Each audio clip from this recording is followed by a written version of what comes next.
Let's talk about immortality. Imagine you wake up the next day and when you turn on the television, it's there. Breaking news, the immortality pill has been made. You can now live forever. The immortality pill has been in works for many years and it's finally been made. Anyone can get it. You think to yourself, finally we get to live forever. No more living life fearing our own inevitable ending known as death. We get to have everlasting relationships with our parents, friends and significant others. No matter how long it takes, one day you'll eventually get to visit all the places you've dreamt of visiting. All the goals you've set for yourself will all be accomplished. But when? Well, eventually, of course. You have infinite time. Why do it now instead of later? This question, why do it now instead of later, highlights the first major problem that immortality would bring. I would like to call this problem the problem of infinite time.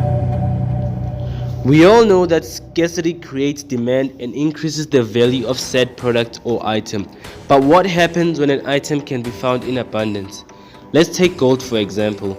Imagine if every household in the world owned a 50-kilogram bag of gold. Its value would drop significantly because now everyone owns it and it is no longer special. Now I'm not saying that time has a price tag on it or anything, because we know that you can only have so much time on earth until your day of passing away comes. We all value our time more than we would if we knew we had infinite amount, because we know that it's all going to come to an end someday. I'd also like to bring up Sir Bernard Williams' argument against the desirability of immortality. He was an English philosopher who in his book Problems of the Self introduces a distinction between two specific kinds of desires that make up the majority of our daily decisions, both known as categorical desires and conditional desires. Let me explain. He describes conditional desires as desires that do not provide us with reasons to go on living. Examples of such desires are the need for water, oxygen, or eating food when you are hungry. What separates them from categorical desires is the fact that conditional desires are not the type of things people ever think about when asked what they would like to accomplish before their death, whereas categorical desires motivate a person to get out of bed, or as Williams put it, desires that propel one into the future. It could be writing a novel and completing it, to finish a research project, to build and run a successful business, or to raise a child to self-sufficiency. Now that you know the difference between these two desires, let's get into Bernard Williams' argument against the desirability of immortality. Williams points out that all categorical desires are exhaustible, meaning that with time you will satisfy the desire or lose interest in it. Let's take writing a novel for example. When you write a novel, you will eventually finish the novel and publish it, or you will give up on the goal altogether. Immortality introduces a new problem into the equation of exhaustible categorical desires. You would be alive for so long that for every categorical desire, you'll have enough time to either finish it or lose interest in it. This would go on as an unending cycle. And without categorical desires, your life will become intolerably dull and boring. Humans already have a problem with managing what little time they have on earth, constantly suffering from procrastination. Immortality would only make the problem worse and risk people having so much categorical desires on their goal list that each one loses meaning.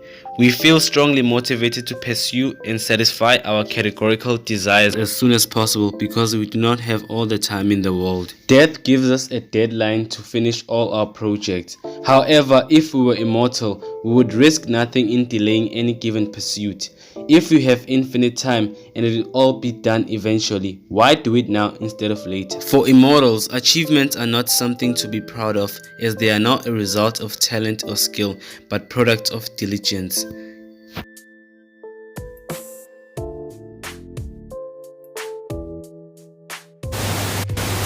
Realistically, if an immortality pill was to be made, it would be expensive and not everybody will be able to afford it.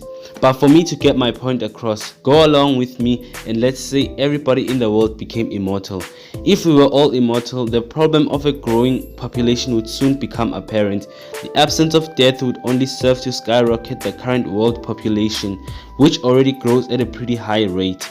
Each day, about 385,000 children are born and 166,000 people die, meaning the world population grows by 219,000 per day. But with mortality rates down to zero, the population would start growing by 385,000 daily. And that growth is definitely not sustainable in the long run. Humans have been on Earth since around 300,000 years ago and only reached 1 billion in the year 1804. But after that, it only took humanity another 200 years to reach 7 times that amount.